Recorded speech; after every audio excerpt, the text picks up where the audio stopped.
Bueno, pues muy buenas noches a todos. Vamos a dar comienzo por respeto a todos los que estamos acá conectados y también al maestro Fausto que ya se encuentra acá en la sala.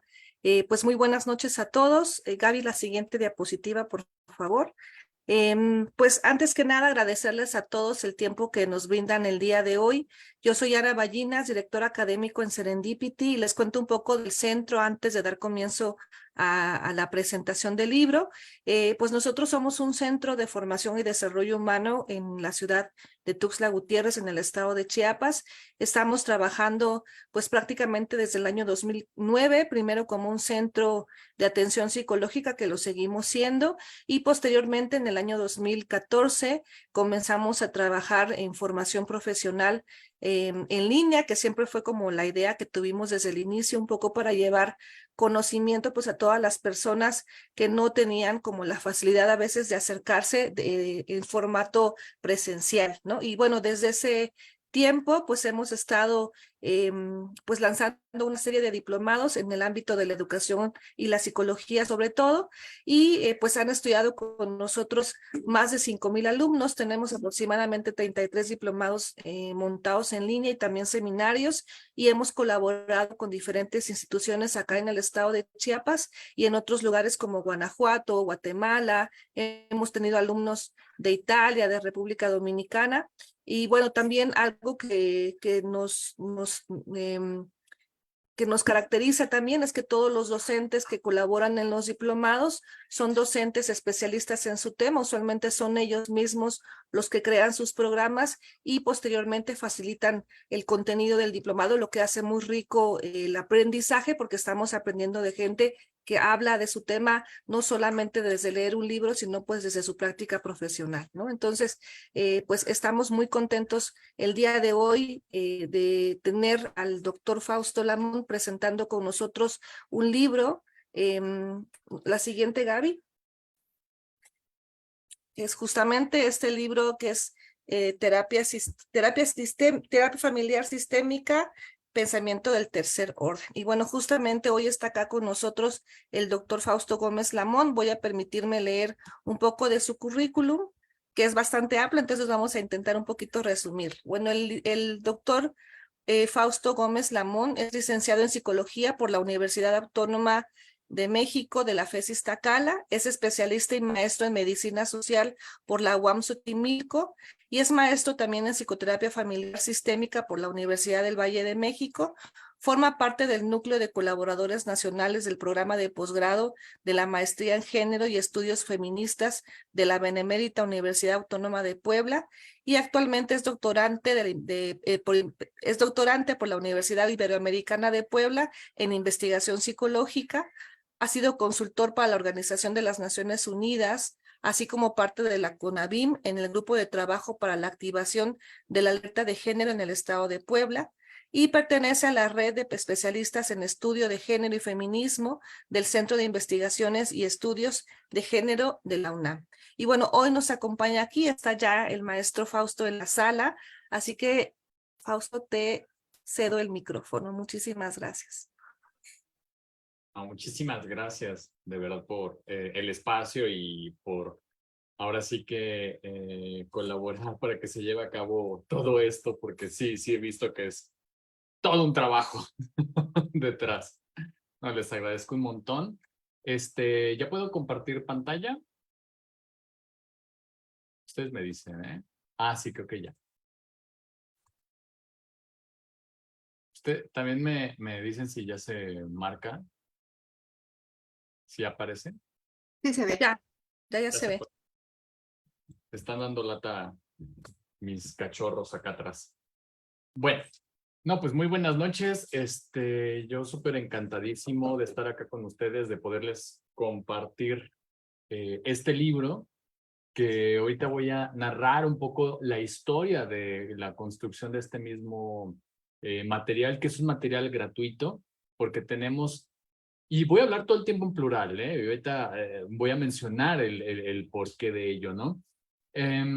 Pensamos que es bien importante retomar por parte de la universidad pública tanto la investigación en terapia familiar como la parte de la enseñanza así como mejorar e innovar mucho de lo que ya se ha hecho y que hay cosas como muy, muy valiosas, hay aportes buenísimos a nivel de todo lo que es la terapia familiar sistémica, ¿no?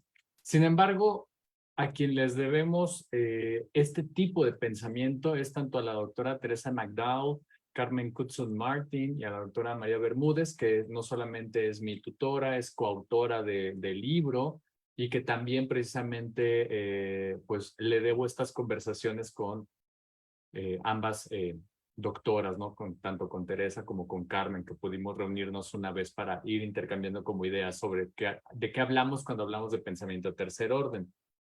Y esto lo digo porque es importantísimo considerar a las autoras originales de pensamiento de tercer orden, porque podemos ubicar históricamente en terapia familiar a uno de los autores como Gregory Bateson, a quien se le acuña como el padre de la terapia familiar, porque pues, es el autor al cual se hace referencia histórica de cómo su forma de plantear la forma de análisis acerca de la vida, ¿no? Contribuye bastante para poder decir que hay aprendizajes, hay tipos de aprendizajes. Y él hablaba de un aprendizaje de tercer orden, pero no estaba hablando del pensamiento de tercer orden, porque estamos hablando de cosas que van junto con pegado, pero son diferentes, ¿no? Voy a partir de ahí, como de esa idea, ¿no? Las autoras originales son ellas.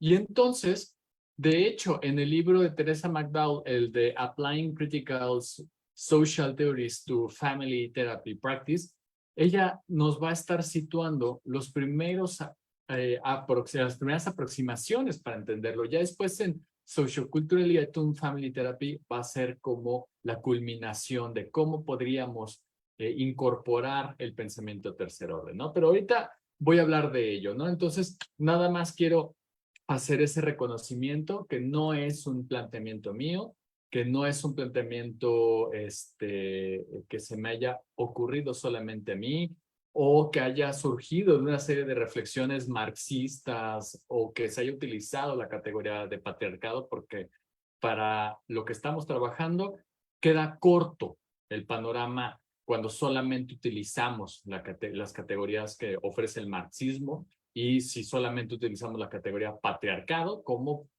un análisis de lo que pasa en las familias, ¿no? Entonces, bueno, para empezar, tenemos que recuperar la memoria y el archivo histórico. De ahí que retomáramos a Peggy McIntosh, que es una feminista, historiadora, de la cual se le citó en varias ocasiones, en varios artículos de investigación sobre la terapia familiar. Y ella lo que nos propone es lo siguiente, ¿no? Tener en cuenta estas fases para la reconstrucción, para la innovación del pensamiento en terapia familiar. Por ejemplo, ella lo que nos sitúa en un primer momento es una fase de ausencia. Es decir, nos faltaban marcos teóricos para poder hablar de la injusticia social. Y entonces en estos libros, sobre todo La Red Invisible, ¿no? Que podríamos ubicarlo como el libro que trae consigo una serie de reflexiones acerca de la ausencia de las mujeres dentro del espacio de la terapia familiar, porque estamos hablando de un contexto muy particular, mitades del siglo XX, ¿no? Finales de la Segunda Guerra Mundial, inicios de la Guerra Fría, en el que la política en Estados Unidos sobre la reconstrucción nacional y sobre la eh, reparación del Estado-Nación tenía que ver con políticas que integraran a la familia, sobre todo porque abrieron un espacio en la política migratoria de aceptación de migrantes, principalmente europeos, para su reincorporación al Estado-Nación americano. Y entonces es ahí donde se van configurando una serie de ideales sobre lo que debe ser una familia y cuál es la salud mental de la familia, ¿no? Entonces Estados Unidos empieza a construir todo un panorama de planeación, de estrategia y de implementación de cómo debería de llevarse a cabo la reincorporación de las familias, evitar el divorcio y evidentemente suprimir otro tipo de conductas sexuales como la masturbación, la homosexualidad, la prostitución, y entonces van implementando una serie de medidas y entre ellas surge la terapia familiar, ¿no? Como una medida de reparación social. Y entonces vemos que las autoras de La Red Invisible, inspiradas por un texto muy lindo, que es de esta Betty Friedan, la mística de femineidad, en ella, precisamente, empiezan a traer las inquietudes sobre qué pasa con las mujeres. Pero ahí ellas tenían miedo de nombrarse como feministas porque sabemos muy bien que incluso en la actualidad es malo nombrarse desde el feminismo. Entonces ellas ocultan dentro de su título que tienen un posicionamiento feminista, pero en el epílogo, un epílogo hermosísimo, ellas dan cuenta de dónde están situadas. Y eso me parece súper importante porque es lo que vamos a retomar de ahora en adelante. ¿De dónde estamos situándonos como terapeutas? ¿Cuál es nuestra trayectoria, nuestra historia? Nuestros cruces con acontecimientos políticos, por ejemplo, ¿no? La pérdida del empleo debido a la devaluación del peso o precisamente la caída de alguna empresa, como por ejemplo lo que ocurrió en Puebla cuando se desbarata Volkswagen, muchas familias perdieron el empleo, ¿no? Por decir algo. El movimiento del 68. Entonces hay muchos acontecimientos sociales que van cruzando nuestra perspectiva de cómo vivimos en familia y cómo atendemos una serie de problemáticas a nivel de salud mental. Entonces, la red invisible es ese punto de partida, pero que también traía este ocultamiento.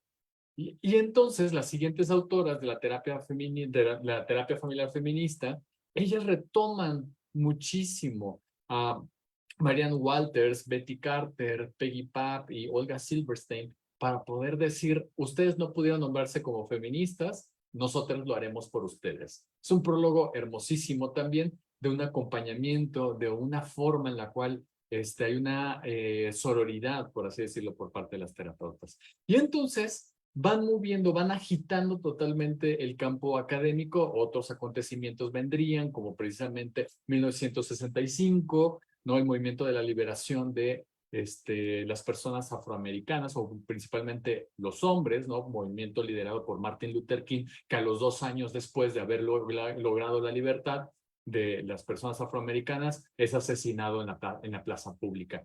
Después, 1969, la despatologización de la homosexualidad. Y entonces van a haber una serie de acontecimientos que van a cambiar la perspectiva de la salud mental y entonces van a incorporar a lo que llama Peggy McIntosh la fase de la inclusión, cuando empiezan a pensar que es importante las críticas feministas en la ciencia, en la tecnología y entre ellas viene siendo la terapia familiar. Entonces, por eso se nombra este journal como Feminist Therapy.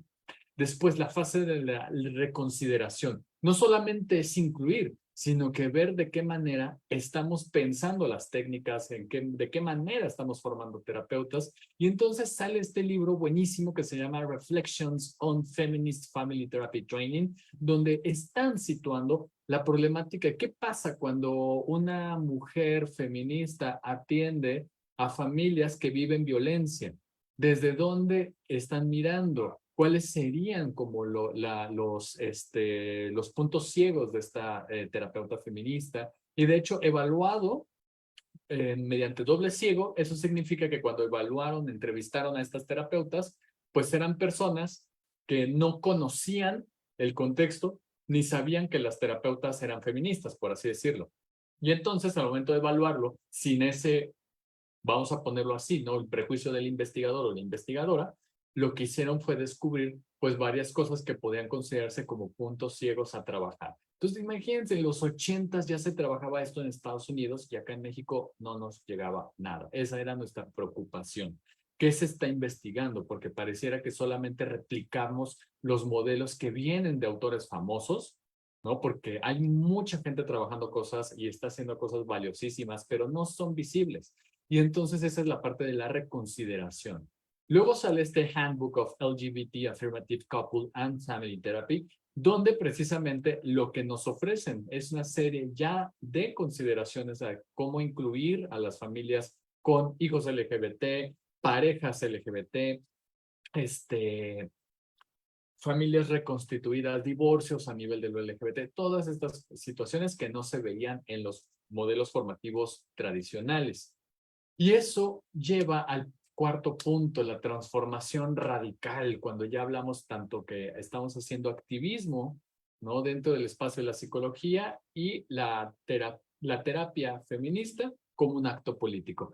Y entonces estamos viendo que todas estas situaciones se concentran inicialmente en un artículo que sale en el Family Process, Third Order Thinking in Family Therapy, Addressing Social Justice Across Family Therapy Practice, donde concentran las autoras Teresa McDowell, Carmen Hudson Martin y María Bermúdez, empiezan a integrar toda la fase histórica en planteamientos prácticos de incorporación de la justicia social como una forma de hacer terapia y que tiene pasos claros, tiene pasos sutiles, tiene formas en las cuales precisamente van más allá de solamente nombrar al patriarcado o de solamente nombrar categorías como clase social.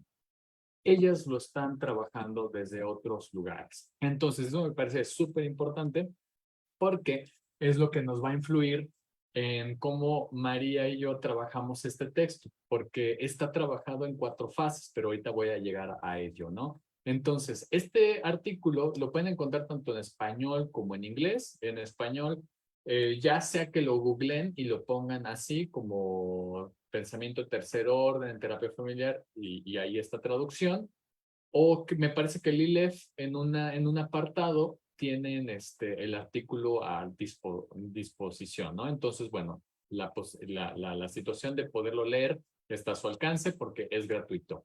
Ya también si tienen dudas de dónde conseguirlo, que lo quieren, yo se los puedo también dar. Entonces, en estos planteamientos sobre justicia social, para entender de qué hablamos cuando hablamos de primer orden, segundo y cambio de tercer orden, ya primero estamos totalmente movilizadas por este recuento histórico. Por eso en una parte del libro teníamos que narrar desde una óptica situada de qué hablamos cuando hablamos de la historia de la terapia familiar. Teníamos que saber de dónde nace terapia familiar aquí en México. Entonces, para poder entender todos estos movimientos, pues en un primer orden estamos hablando de una metáfora mecánica, de un funcionamiento familiar, donde se habla evidentemente de esta metáfora de tanto de la estructura, de los juegos psicóticos de la familia, como por ejemplo ya el planteamiento que tendría Mara Selvini Palazzoli cuando se separa de Gianfranco Cecchin y Luigi Boscolo. Y entonces podemos ver como ese tipo de metáforas, pero son metáforas mecánicas que nos están hablando que el posicionamiento de él o la terapeuta es de una suerte de reparador de relaciones, como que trae ahí una instrumentación y que ven a la familia como una suerte de reloj con engranajes y que está movido así, ¿no? Pero ahí no se tocaba el tema de la división sexual del trabajo. Porque de hecho, Minuchin, cuando se le invita aquí en México en los 80s, cuando estaba en auge su libro que sale en el 87, ¿no? Por parte de Gedisa, Terapia Familiar y Terapia Estructural, pues ahí estamos viendo que él está trayendo estas ideas, ¿no? De la división sexual del trabajo como el engranaje, como la estructura idónea de configuración familiar y evidentemente de salud mental. Sin embargo, tendría ahí sus bemoles, porque saldrían un montón de críticas, sobre todo de grupos feministas, donde precisamente se le señalaría. Incluso al final, en uno de los libros que él trabajó una tesis doctoral con estudiantes que incorporaron la terapia estructural al trabajo con parejas gays, él lee esta obra e incluso hace el prólogo y él dice que está arrepentido de no considerar a estas parejas, ¿no? Que claro que se ve influido por acontecimientos políticos, por todos los palos que le llovieron por todas partes, ¿no? Entonces, claro, tendría que reconsiderarlo y tendría que suavizarse. Entonces, bueno, el señor Minuchin, ahí vemos cómo escribe sobre sus errores, ¿no? En el segundo orden, cuando ya empiezan a incorporar medidas éticas en términos y ya lo podríamos ver más adelante, ¿no? Con estas nociones de la bioética, porque la bioética surge en los 80s en Estados Unidos para poder, de alguna manera, vigilar la práctica médica y emitir una serie de recomendaciones y evidentemente denuncias ante una serie de maltratos. Pero si estamos viendo que la bioética surge en los 80s y que no toca como tal la psicoterapia, entonces estamos viendo un aproximado de 30 años sin la bioética presente, ¿no? Al menos estoy haciendo como ese cálculo, porque podrían ser muchos más años, porque no estamos viendo manuales bioéticos en el trabajo de la psicoterapia. Vemos recomendaciones éticas que no son vinculantes a nivel de lo legal, y ese es un grave problema también, ¿no? Porque puede que lo leas o no, ese tipo de recomendaciones éticas, y nadie te va a poder enjuiciar. De hecho, si ustedes se van a la CONAMED tiene los menos registros de denuncias hacia servidores de salud pública en términos de psicoterapia. No lo hay, no lo van a encontrar, porque precisamente la bioética no está diseñada ni construida para la vigilancia ni regulación de la misma práctica psicoterapéutica. Entonces, ante esta ausencia, en los 80s va a surgir como este movimiento de la posmodernidad, donde empiezan a preguntarse qué es lo que pasa, cuál es la implicación que tiene el terapeuta con las personas, pero pareciera que se queda más en un planteamiento de la persona del terapeuta y su relación con el terapeuta, perdón, con la familia consultante, y no escalan esas reflexiones a algo más allá. Se queda únicamente en un planteamiento de la relación y la implicación, que sí es importante, pero no abarca el tema de justicia social. Entonces, por eso podemos ver los modelos como centrado en soluciones, narrativa, la dialógica, grupos reflexivos, que empiezan a incorporar tanto esta noción de eudaimonía, ¿no? Sobre todo centrado en soluciones, como también empiezan a centrar otras reflexiones más a nivel de dignidad humana, y empiezan a hacerle guiños a derechos humanos. Y el cambio en tercer orden tiene que ver con aprender a hacer visibles los sistemas de los sistemas. Y ya llegaré con ello, ¿no? Entonces, como resumen, y perdón, creo que ahí se me rayó la palabrita de tercer orden, podemos ver que en esta historia veíamos la mecánica, ¿no? La metáfora de la mecánica del control, o son objetos clínicos, hay una suerte de colonización, porque hay que recordar que la antropología estructural de la que viene Gregory Bateson es una disciplina de la cual se le señala de colonial, ¿no? Que tiene esta propiedad de analizar a grupos indígenas para conocerlos e incorporarles ideas de digamos, del grupo dominante, ¿no? Que quiere conocer, que quiere dominar a esas poblaciones, ¿no? Entonces hay que entender que la antropología, sobre todo de la que viene precisamente Gregory Bateson en esa época histórica, se le señala que tiene esta problemática de la colonización y que no se mira, ¿no? Que tanto en la terapia estamos colonizando las mentes, ¿no? Porque es una tecnología de adscripción, de construcción de subjetividades. Depositamos ideas en las personas en las cuales estas ideas no estaban ahí, ¿no? Y las personas se los apropian. De ahí todo el tema y todo el debate de terapias de conversión. Como una terapia, una supuesta terapia, se vende como aquella que puede modificar la idea que tiene una persona sobre sí mismo e introducirle la idea de que está mal su orientación sexual. Ahí podemos ver el ejemplo de la colonialidad dentro de estos espacios. Bueno, ya después en los sistemas lingüísticos, porque sale un artículo también en Family Process en los 80s por Herlin Anderson, y no me acuerdo el nombre de este otro señor, pero también se apellida Anderson. Y entonces vemos que están hablando de sistemas humanos como sistemas lingüísticos. Eso es un gran avance porque empiezan a decir ya teníamos que dejar de citar a estos biólogos, bien, gracias, pero ahora todo está construido bajo el lenguaje. Y ahí vamos a ver una serie de problemáticas porque aquello que no se nombra no existe, y bajo esa premisa, si no se nombran las violencias, pues estas tampoco existen para las personas agraviadas. Y entonces ahí vamos a ver injusticias epistémicas. Ya las trabajaremos en pensamiento tercer orden. Y ahí vemos ya que estas intuiciones se van construyendo como sistemas de sistemas, ¿no? Como sistemas de conocimiento, sujetos cognoscentes, ¿no? Hay una colaboración y evidentemente un conocimiento de la justicia social. Entonces, bueno, ahí podemos ver eso.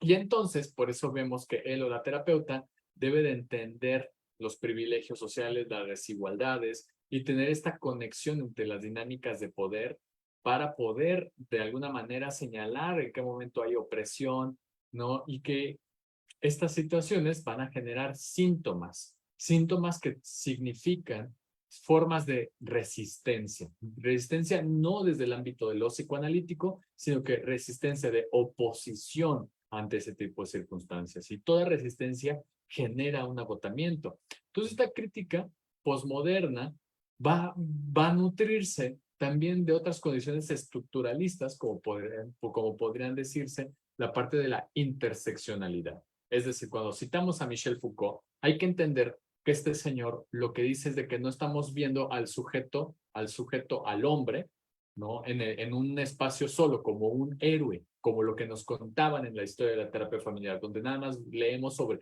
héroes, padres fundadores. A ver, no. La interseccionalidad nos va a estar diciendo qué condiciones de clase social, raza, economía, geografía posibilitó a que este sujeto pudiera hacer lo que hizo.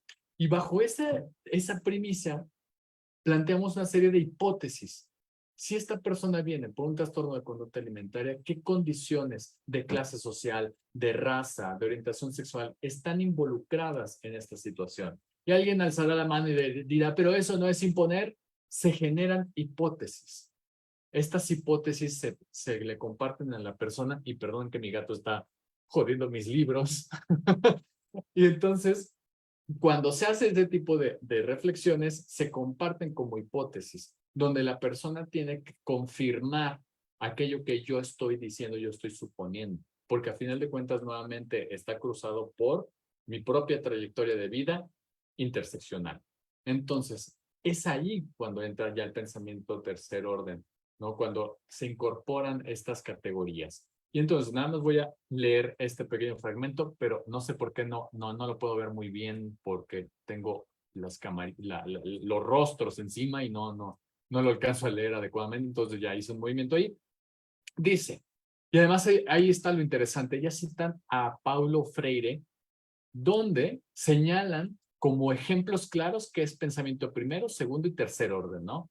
Paulo Freire, ellas dicen, notó que aquellos que están oprimidos a menudo se sienten impotentes al principio y tienden a conformarse. Y ellas dicen, eso pudiera ser algo parecido al pensamiento primer orden, ¿no? Cuando la gente se siente impotente y que de alguna manera se queda sin hacer nada. Tú puedes modificar pequeñas cosas, pero no a nivel estructural, en lugar de cambiar sustancialmente sus vidas. A medida que se vuelven más conscientes de la dinámica de la opresión en sus vidas, comienzan a ver cómo pueden desafiar estas relaciones injustas. Es decir, un pensamiento segundo orden, cuando ya hay un desafío a esta estructura, a esta condición social, a esta condición en la cual uno se encuentra, ¿no? Eventualmente se dan cuenta de los sistemas sociales y las dinámicas de poder institucionalizadas en las que sus vidas están integradas y descubren cómo estos sistemas apoyan su opresión y el privilegio de los demás. Es decir, ya anotaron un nivel de tercer orden. Idealmente, el objetivo del cambio de tercer orden es interrumpir los propios sistemas injustos. Y aquí les voy a poner un ejemplo de un caso clínico que actualmente estoy viendo, que es una pareja, donde precisamente una pareja del mismo sexo, donde uno de ellos es médico y el otro no lo es. Y entonces, quien es médico comete muchos actos, digamos, violentos en términos como, por ejemplo, aplicar ley del hielo, ser evasivo, de alguna manera dominar la conversación. Y entonces, para incorporar esta hipótesis, yo le digo, a mí me suena que de alguna forma te duele lo que está pasando en tu relación, pero, y sin embargo, lo que sí considero es de que probablemente en la disciplina médica aprendiste todo eso, ¿no? Y ahí le pongo un poco de mi propia hipótesis, de mi propia interseccionalidad.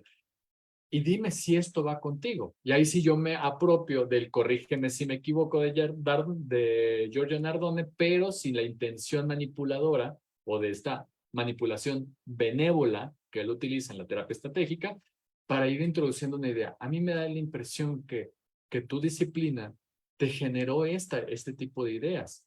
Entonces no te culparía de haber actuado así, pero sí te invitaría. Y si esto te hace sentido, a que tuvieras que desafiar esta forma que aprendiste tú a resolver cosas desde tu ser médico, por ejemplo. Entonces, vemos cómo hay una introducción ahí de poco en poco de este tipo de situaciones. Y entonces ya llegamos a la actualidad, en la parte de la reescritura de la historia de la terapia familiar, así como de sus componentes. Tenemos Applying Critical Social Theories to Family Therapy Practice, hasta Socioculturally Attuned Family Therapy, que está en su segunda edición, que tuve la oportunidad de participar también.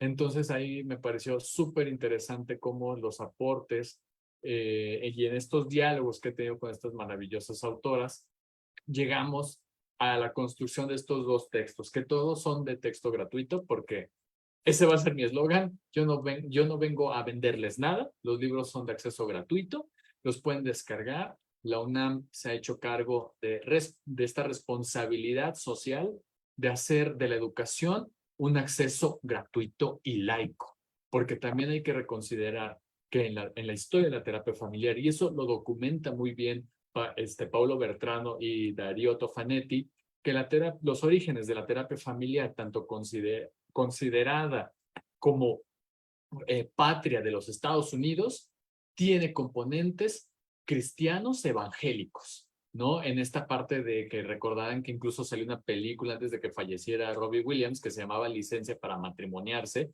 y eso ocurría en Estados Unidos y era lo que consideran como el nacimiento de la terapia familiar, como este regulador social que estaba vigilando que se llevaran a cabo los matrimonios y que estos matrimonios no tuvieran conflictos, y eran llevados y convocados principalmente por curas, porque hay que considerar que la forma en la que se ha manejado la vida religiosa en Estados Unidos y aquí en México es totalmente diferente, ¿no? La forma en la que se aplica la laicidad tiene componentes distintos en México a Estados Unidos. Y esas consideraciones no se han tomado en cuenta. Y entonces eso es súper importante para ir viendo, ir construyendo un texto que respetara los principios de un Estado laico, ¿no? Y secular. Cuando hay una separación entre iglesia y Estado, y en esta separación tiene que ver con estos componentes al interior de una crítica, de decir, ¿sabes qué? ¿Qué es lo que te va a separar a ti, iglesia? Tiene que ver con la salud, porque por algo en México los hospitales más importantes tienen el nombre de clérigos, como por ejemplo Fray Bernardín, ¿no? En este caso un fraile. Entonces, estamos viendo que nuestro interés en este libro fue tener estos 4 componentes. Son 4 partes las que componen este libro. Primero, la parte de la historia de la terapia familiar vista desde las estructuras que posibilitaron las injusticias sociales. No estamos enalteciendo héroes ni padres fundadores, sino que estamos señalando cómo las estructuras sociales posibilitaron a que la terapia familiar se trajera aquí como una novedad, formativa para principalmente psiquiátricos, para principalmente psiquiatras que estaban en los psiquiátricos, como por ejemplo el recién fundado, se me fue el nombre del psiquiátrico infantil, creo que es el Julián Magrego y Sánchez Navarro, no me acuerdo muy bien si ese es el nombre completo, pero ahí es donde se da el primer seminario de terapia familiar en un psiquiátrico, ¿no? Y se da como un curso formativo y ya después trae estos componentes de formaciones, pero sin una propuesta de política pública en salud mental. Esa es la diferencia con Estados Unidos y con Europa. Que en Europa se da debido a la Reforma 180, que es la desinstitucionalización de los enfermos mentales, y en Estados Unidos se da por la apertura de migrantes en el espacio familiar, cuyo interés era precisamente lo que es higiene mental. De ahí viene la política que incorpora la terapia familiar como una posibilidad. Y entonces vemos esas diferencias en políticas de salud diferenciadas en estos 3 grandes lugares. Después vemos los cambios epistemológicos en la parte del cambio, en la parte 2. En la parte 3 ya vemos el pensamiento de tercer orden de la teoría de la práctica, y luego ya vemos la investigación clínica, donde investigamos precisamente en nuestra clínica, una clínica que fundamos desde inicios del COVID, ¿no? Que precisamente desde el 2020, pues estábamos atendiendo familias incluso de América Latina. Nos llegaron personas de Chile, de Salvador, de Bolivia, de Colombia, que nos decían, es que en nuestros países no tenemos un servicio de salud mental de esta naturaleza, ¿no? Y entonces hicimos un análisis epidemiológico, después un análisis formativo, Y fue muy lindo los procesos porque uno es totalmente cuantitativo, el segundo es totalmente cualitativo y el tercero, que tenía que ver con revisión de expedientes, venía siendo mixto. O sea, es tan rico lo que se logró en este libro, ¿no? Entonces, nada más para ir incorporando esta propuesta formativa que le llamamos, que tiene como esta parte de innovación, es la parte de que nos basamos desde las epistemologías del sur, tratan también de ser críticas con Boaventura de Sosa Santos, a quien se le acusa de plagio, o sea, me parece un delito, algo bastante grave, ¿no? Lo que hizo de plagiarle a una autora importantísima aquí en México, autora feminista, que es precisamente Sayac Valencia. Y entonces vemos que epistemologías del sur tiene que ver con un pensamiento local, donde ponga los problemas latinoamericanos. Por eso nos importó tanto el uso de esta investigación, digamos, de la cuarta parte que tienen que ver con esta investigación que se hizo aquí en México, ¿no? Que hace una crítica a la colonialidad, hacen propuestas locales, es feminista, trae teorías queer, antirracistas, anticapitalistas. Es ahí donde nos basamos. Por eso no basta con trabajarlo desde un pensamiento marxista. Lo trabajamos desde un pensamiento que convoca las epistemologías del sur, que no solamente gritan patriarcado o gritan clase social o injusticia social, sino que lo trabajan desde ahí. Lo trabajamos ahora también desde una posición que visibiliza al sistema sexogénero. Ya sí vamos a trabajar una teoría de los sistemas, que va a ser la teoría del sistema sexogénero, que critica este orden de género, critica la heteronorma, a este sistema de parentesco, ¿no? Que se volvió muy aparatoso desde Claude Lévi-Strauss como un antropólogo estructuralista y que luego precisamente Salvador Minuchin en su terapia estructural, irónicamente, ¿no? Se trae el concepto de parentesco desde estas nociones antropológicas, ¿no? Donde se hacen críticas al relativismo cultural, es decir, al se vale todo, todos los pensamientos son válidos, sino que aquí vamos mediando también para hablar del poder y la injusticia social desde metodologías horizontales, ¿no?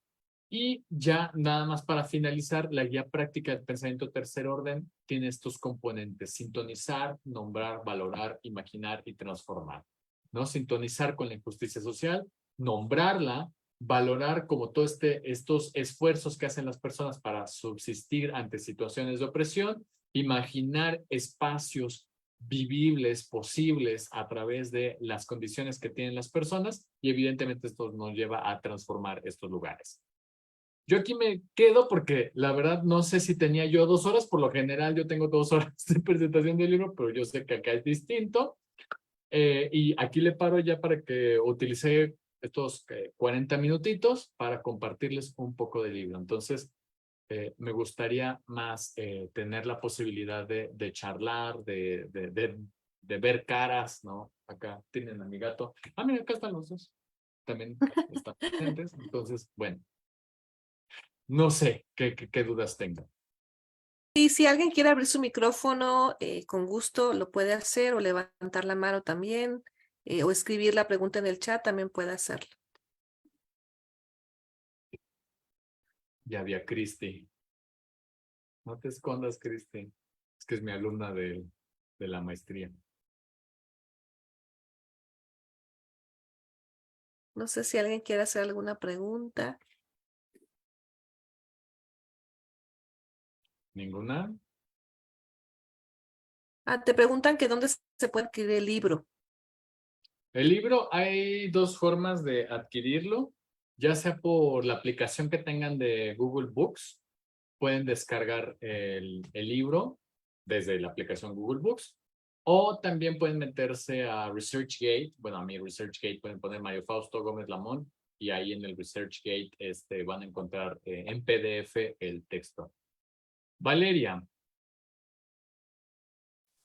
Hola, profe, buenas noches a todos y todas. Hola. Yo la verdad es que me surge como una especie de, al principio creí que era una reflexión y ahora creo que es más una duda.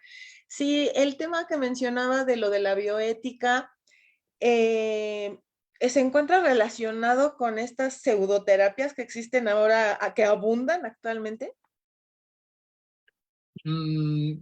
tú corrígeme si me equivoco, voy hilando lo de esta duda. Cuando nombro la parte de la bioética es porque, primero que nada, surge en los años 80, pero para regular la práctica médica, para emitir una serie de recomendaciones, para emitir una serie de sanciones también, porque empiezan a ocurrir una serie de estudios que revelaban cómo en Estados Unidos una condición racista, como por ejemplo, no me acuerdo bien del nombre del estudio, era algo así como... Oh, no, olvídalo, no me acuerdo muy bien el nombre específico, pero trataban de saber sobre se le llama la historia natural de la enfermedad. Y entonces, el estudio Tuskegee, una cosa así se llama.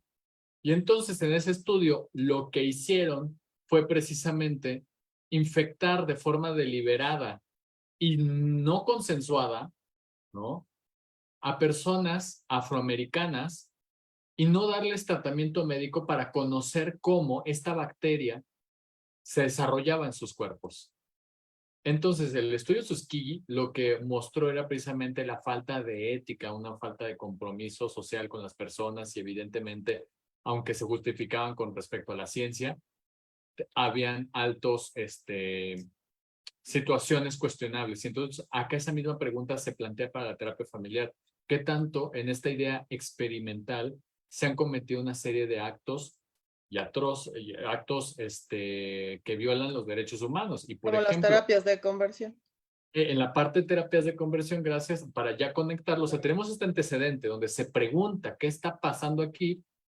Estos activistas que escriben este libro, el manual para trabajar con familias LGBT, documentaron lo que activistas en Estados Unidos reportaban en dos situaciones. Uno, que antes de que se despatologizara la homosexualidad, las personas que solicitaban servicio de terapia de pareja no recibían la atención debido a que estos terapeutas decían, es que tú estás enfermo y la verdad no hay nada que yo pueda hacer por ti.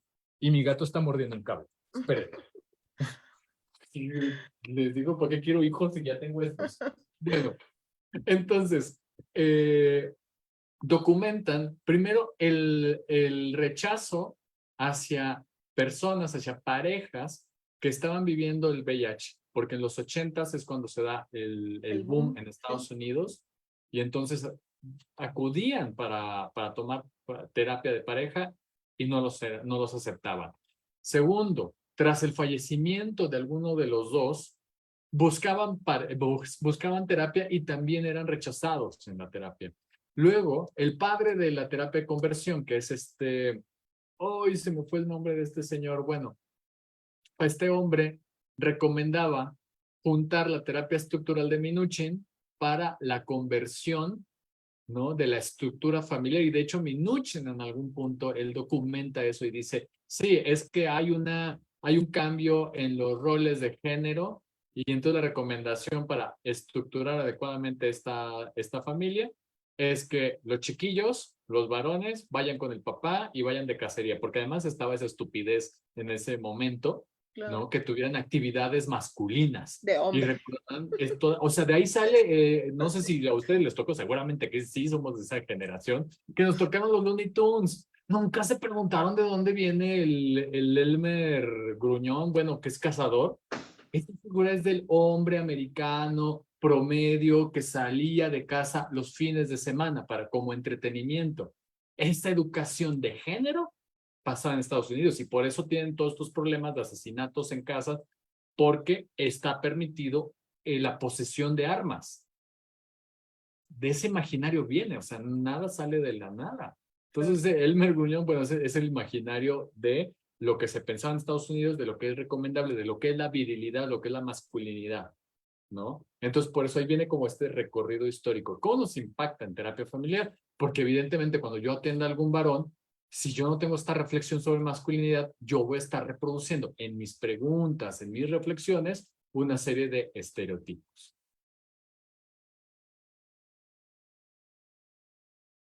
¿Hay más preguntas? No, están preguntando Fausto, sobre el diplomado, si vas a ser docente, obvio sí. No sé si les quieres contar un poquito del diplomado también, de qué trata, de qué va, ¿no? El diplomado, me encanta decir que está construido en base a investigación científica. ¿A qué me refiero en eso? De que el proyecto fue construido a partir del libro. O sea, la publicación del libro, por eso es como la joya de la corona, porque primero es de acceso gratuito. Segundo, se le da un seguimiento en cada una de las partes. O sea, tiene una estructura didáctica basada en investigación. ¿A qué me refiero con investigación? Evidentemente, evidencia científica, porque hay muchas formas de generar evidencia. El problema está en que el cognitivo-conductual se lo apropia para posicionarse como la única evidencia factible, posible, porque es la que está maniatada con principios médicos. Es la única de terapia que va de la mano con procesos farmacológicos. Pero bueno, acá estamos generando evidencia de cómo estamos formando a terapeutas. Los formamos precisamente en un programa que ahorita se volvió un seminario, que es principalmente práctico, y es ahí donde como docentes nos vamos preguntando qué es lo que necesitan les estudiantes, y es ahí donde surge la planeación de este diplomado, que tiene una modalidad teórica y práctica, porque además se les invita a que hagan estancia en nuestra clínica virtual, atendiendo pacientes y siendo supervisados, ¿no? Pero que eso es aparte, o sea, es una invitación que se les hace ya que tomaron el proceso. Va de la mano teoría y práctica todo el tiempo. Entonces, básicamente es eso. No sé, ya como otra pregunta por ahí. Excelente. No, bueno, hasta ahorita no hay otra pregunta. No sé si alguien más quiere abrir su micrófono o levantar la mano. Tengo a Ana Cristi, tiene un montón que no nos vemos ya que habla Osiria, que son mis alumnas de la maestría allá en Nayarit. No sé si ¿Alguien? alguien más tiene otra pregunta.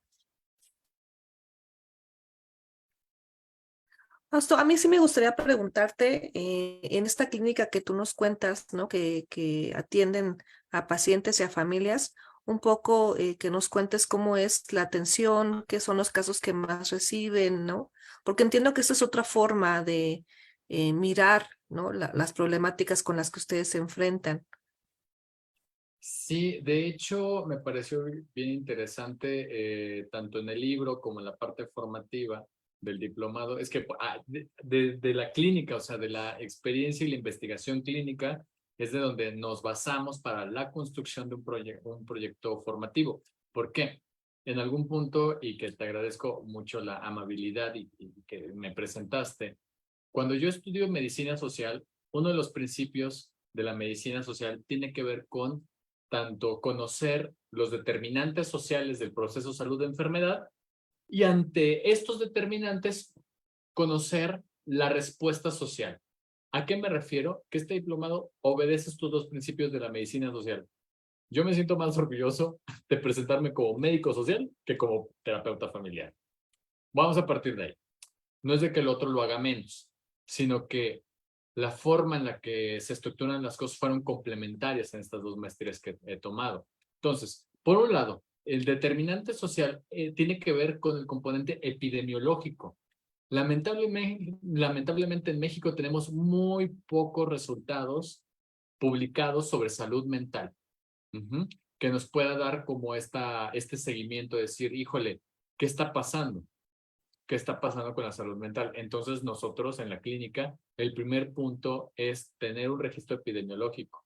¿Cómo se está comportando las demandas de la terapia? Entonces, vemos estos rasgos ansiosos, estos rasgos depresivos, esta situación familiar, el rechazo familiar. Vemos también la cuestión de cómo terminaron las relaciones de pareja en caso de que la solicitud esté relacionada con un divorcio o una separación. Entonces, tenemos ese registro. Teniendo ese registro que está de la mano con interseccionalidad y determinantes sociales, nos corresponde dar una respuesta social. ¿Por qué respuesta social? Porque es desde la universidad pública. La universidad pública tiene la responsabilidad y compromiso de dar cuenta de lo que está pasando y hacerse cargo. Y entonces ahí es donde surge como la propuesta de la clínica, ¿no? Para poder atender, porque el origen fue una clínica del IMSS donde estábamos.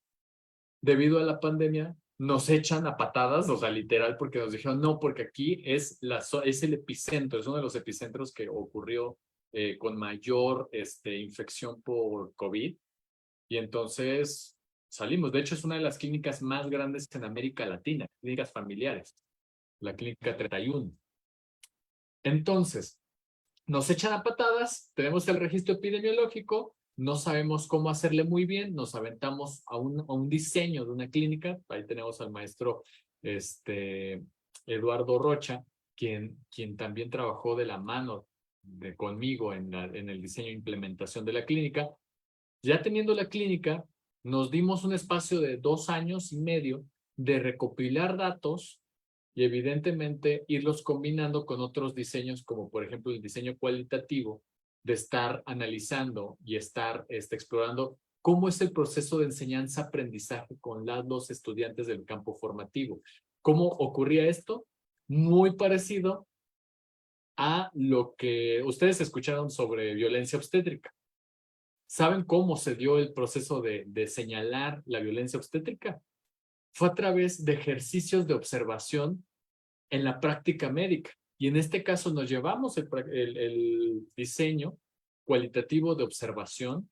Claro que lo nuestro más modesto, ¿no? Porque Roberto Castro, doctor Roberto Castro, quien es el autor del concepto de violencia obstétrica, pues tenía otra implementación. Nosotros lo que hicimos fue entrenar a estudiantes de licenciatura que se metieran al campo formativo, es decir, que estuvieran conviviendo con el supervisor, con el estudiante y evidentemente con el paciente.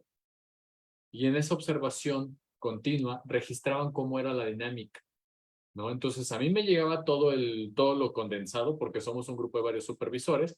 Entonces yo analizaba los datos de cómo estaba ocurriendo, qué estaba pasando, cómo estaban comportándose, qué estaban señalando, ¿no? Cómo metían la interseccionalidad y evidentemente yo emitía recomendaciones para los supervisores. Y entonces ahí ocurre una división donde primero se había observado todo esto en global, ¿no? Con los 5 supervisores presentes, ¿no? En cada quien con sus grupos, con sus casos. Yo condenso esa información y después nos vamos a una experiencia muy particular de una estudiante que estaba con un supervisor y que estaban analizando el caso de un chico homosexual, blanco, judío, con clase económica alta.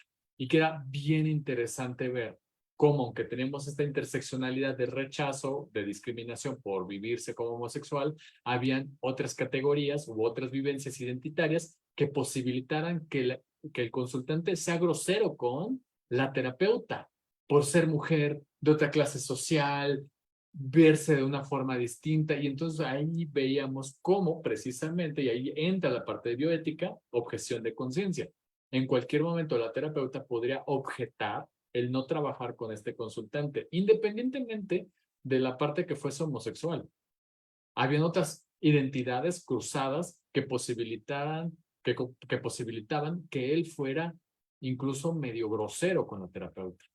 Al final no pasó así, ella reportó esa situación, pero imagínense, o sea, toda esta evidencia nos va generando preguntas de cómo hacerle, qué cosas se tendrían que incorporar. Aquí precisamente hablo de bioética, hablamos particularmente del tema de objeción de conciencia, cuando él o la terapeuta puede objetar no trabajar con tal consultante por ese tipo de situaciones de violencia que pudiera vivir la terapeuta y que no tiene que ver con su capacidad ni con su profesión, tiene que ver con el género.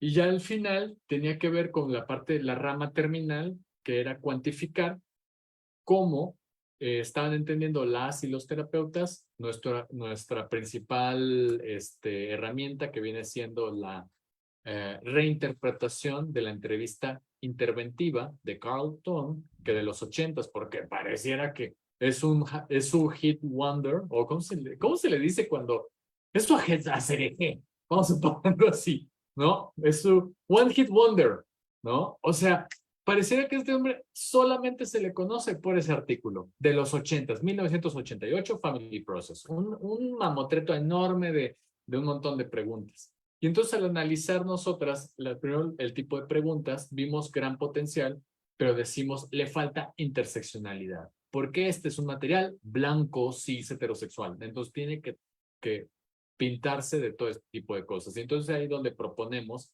la entrevista interventiva desde una mirada de tercer orden, interseccional, y que diseñamos precisamente nuestro expediente, cómo las y los terapeutas van registrando las preguntas que en mayor medida utilizaron o en mayor frecuencia utilizaron en la primera, segunda, tercera, cuarta, quinta y sexta sesión. ¿Por qué sexta sesión? Porque la OPS, la Organización Panamericana de la Salud, recomienda que en salud mental se trabaje desde un modelo de terapia breve, 6 sesiones para las clínicas de salud mental.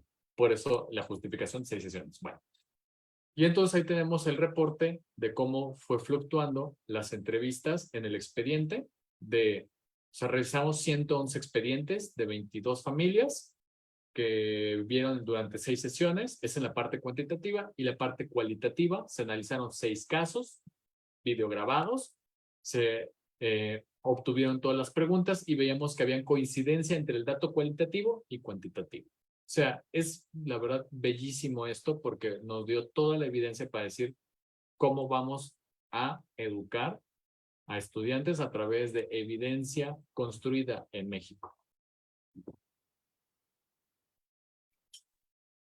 Gracias, Fausto. ¿Alguien más que quiera hacer alguna pregunta?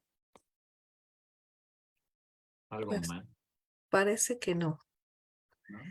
Pues Fausto, muchísimas gracias por estar hoy aquí, por traer tu libro y presentarlo acá con nosotros. La verdad es que muy interesante. Eh, y pues invitar a todas las personas que están conectadas y que nos ven también a través de Facebook a preguntar por este diplomado. Me hacían esta pregunta de si tú eres docente del diplomado y les comentaba que el diplomado está diseñado por ti, es un diseño tuyo, ¿no? Es un diseño donde tú mismo vas a ser docente y vas a estar acompañado de otros maestros también. Entonces, pues invitarlos también a preguntar por el diplomado. Es un diplomado, la verdad, muy actualizado, muy interesante. Entonces, Fausto, muchísimas gracias. No, ustedes. Y luego ya tendremos más ocasiones de compartir más el libro, pero pues lo dejo para que lo lean. Sí, gracias, Fausto. Y gracias a todos los demás. Buenas noches. Gracias.